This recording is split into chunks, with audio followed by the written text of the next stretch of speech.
Adam Gase here on the program. How are you, Coach? I'm good. How you doing, Rich? I'm doing fine. Is this the first time you've I'm actually... glad you threw in the Michigan thing. What is that? I mean, just because I was born in Ypsilanti doesn't mean you have to associate it with Michigan. Well, it's down the street. Like University of Michigan. Like, I know you want to throw that in there so bad. Well, I mean, Adam. At least we're in the Final Four. That's all. You're saying Like, when you it's not say a big deal. we, what do you say? Eastern Michigan, because that's the town you were State, born in. Michigan State. Okay. The Michigan State. The Michigan State. Hey, what did you think when you saw Izzo involved in that whole brouhaha that he was coaching his kid too hard as a coach? What did you think of that, Adam? Nothing.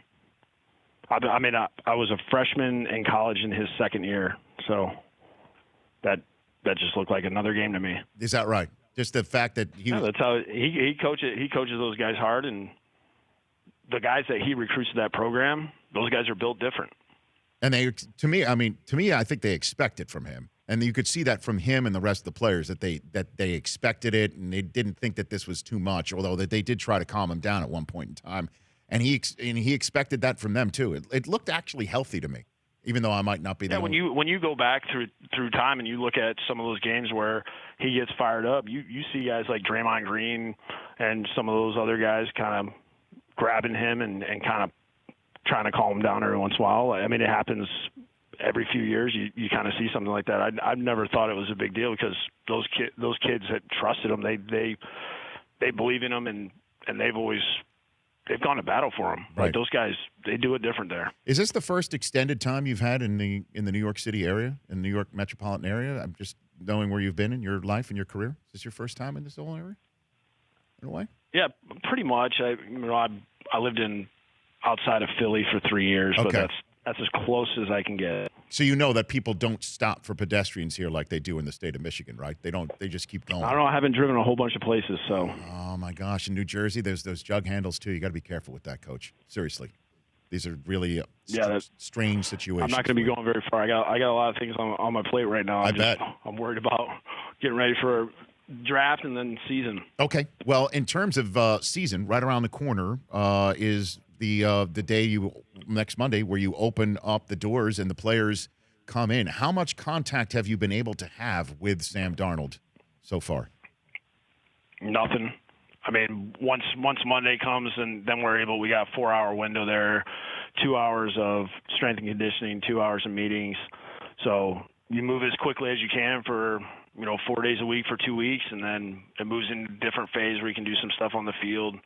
So your time in the spring is limited. You just try to cram as much in as you possibly can and kind of see what sticks, and then you start over once you hit training camp. Has he had your playbook?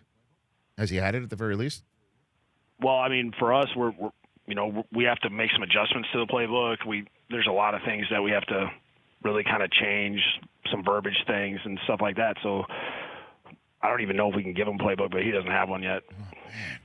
Are you like the rest of the coaches in the league that I'm hearing about that think the restrictions that you have placed on you with your players this time of year is too restrictive? And this was a topic at the owners' meeting last week? Well, it is what it is right now. I mean, we're in the CBA, and these are the rules. And I know everyone. I mean, you can complain all you want, but it doesn't do anything. So, really, it's about maximizing the time when you have your players available to you.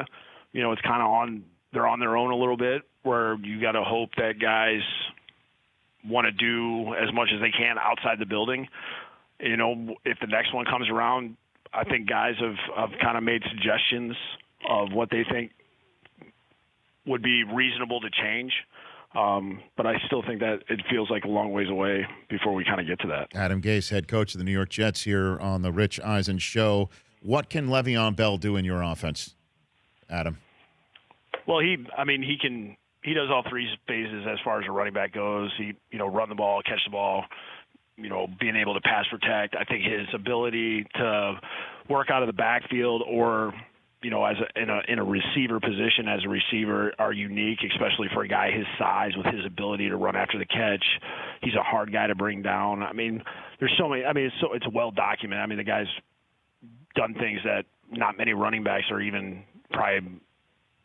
I mean, nobody's really done what he's done as far as total line yards from scrimmage and things like that. So, I think really for us, it's going to be about just bringing him along. He's learning a new system, and we're just going to keep feeding him stuff, and we'll see kind of how far we can take it with him in year one. Is part of the reason why he was acquired that he went to Michigan State? Adam, is that the way it goes? Is that really? That could be a possible reason. That was the determining factor, right? That he's really good. That, and he is really, really good. So I imagine, are you going to have a tug of war with yourself over how much to use him? Obviously, with him not having played at all last year, what's your concern level on that? Well, I don't really see it as a concern because, we're starting here in April. For him, he's just been working out all year long. And I think he's just ready to kind of get back doing some of the football things, which really we can't really do the type of things that he's probably looking forward to do till, May.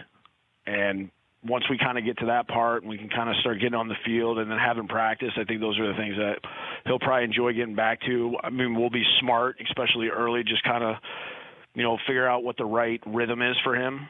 And it'll be the same thing once we carry into training camp. He's had a lot of touches over his career. He has, experience playing that position to where he knows what he needs to get ready for the season, and really that's the key to everything. It's similar to what at least we've done in the past with backs that have been through, multiple seasons where you communicate with them, they let you know this is the best thing for me to get ready for the season, and you listen to those guys because they know their body's best, they know what they need to get ready. Adam Gase here on the Rich Eisen Show. Did you do diligence? Easy for me to say. Did you do due diligence with Darnold with the Dolphins? Did you look at him coming out of USC, bring him in, interview him, have him on the board at the combine, anything like that?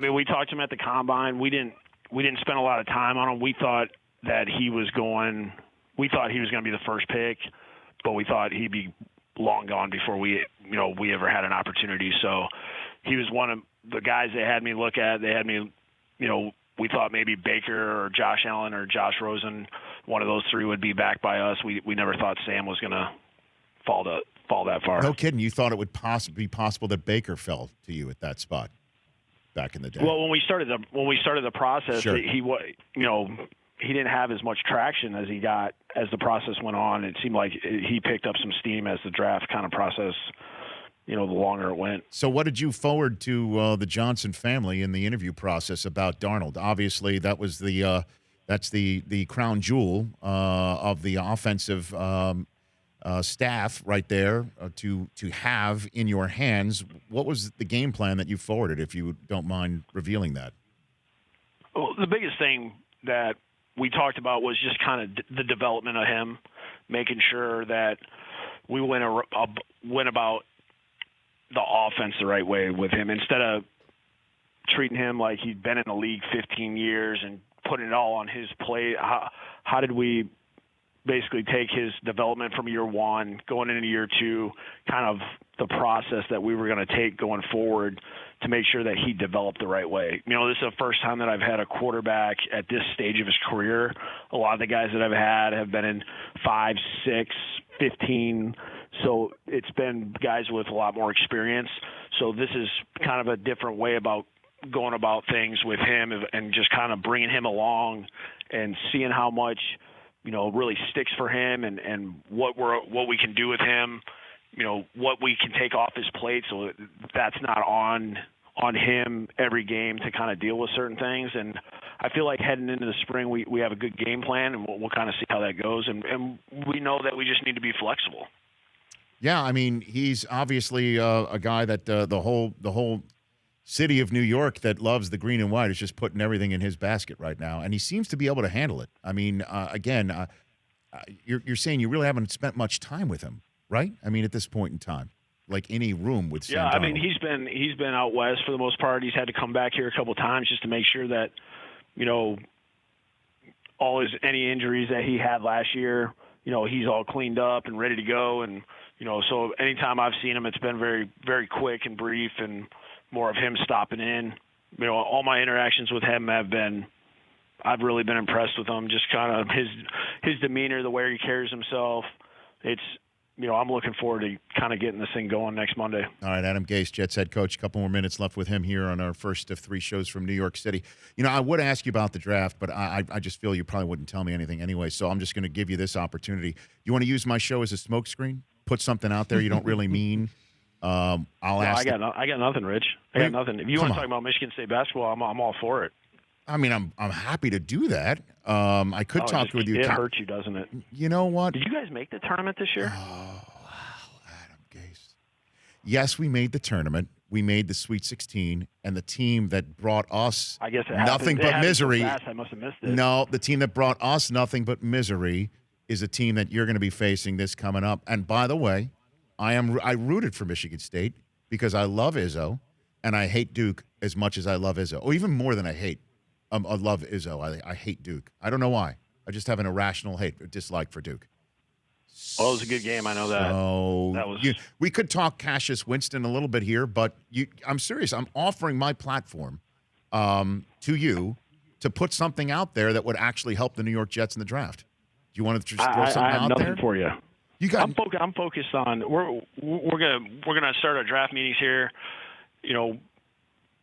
Probably tomorrow, I think. Okay. That's when we're scheduled to get this thing going. And, right. We go through our process with the coaching staff. These guys have been working on this for a year. Yep. And, for us, it's really we get a chance to have our input, our opinions, and then, Mike really has to kind of organize this thing and kind of set it up for draft day. And then, we really have to get our players going. It's a crazy time of the year because you're working with your guys, you're dealing with the draft. It's just a lot going on all at the same time. And I think being first year of the program, this is the one where our coaches have to do a good job of giving their input, but at the same time, we got to make sure that we have great focus on the current players we have right now. Well, I thought that was really well put, Adam. You didn't even use the words best. We're just going to take the best player available. That could have been your out right there in the question. I'm very, I thought you could have gone that way. You didn't. So I appreciate that, Yeah, I mean, I don't even know what that means anymore. So, I mean. You could be. I mean, it's funny how the best player available always seems to be the guy you need. It does. Isn't that amazing how that works out that way? Mm-hmm. All right, so then let me ask you this last one for you, since you're not going to obviously draft a quarterback 3rd overall. Kyler Murray, his game, can it work in the NFL at 5'10" and 1/8"? Adam Gase. Have you ever watched him play? I have. When you think he's pretty good? I think he's dynamic. I think he gets rid of the ball before he gets hit, but sometimes players can arrive a lot faster in the National Football League. That's true, but I also look at it as when you're a player that has played at the school he played at, you look at his offensive line, the success he's had against the teams he's played. I mean, he's played some really good teams. It's hard to predict success on any quarterback coming out. You can say, hey, we think this guy's going to be good, but you really don't know until they get here. But, I think, as time has gone on, the height thing, people are moving away from it, seems like. I mean, everybody's seen what Russell Wilson has done. I was lucky enough to watch that firsthand in the Super Bowl. And, I think that's kind of going away. Either some guys can do it and some guys can't. So if people think that a guy can do it and he has the skill set that you're looking for as far as arm strength and making all the throws and being able to go through progressions and good pocket presence and movement, an ability to run the football, I think guys can have success in this league. All right, Coach. Appreciate the time. And good luck with the uniform release. That, I think, is tomorrow, right? I mean, I'm sure you've got your finger on that pulse as well, right? The new uniforms? That's what I heard. Okay.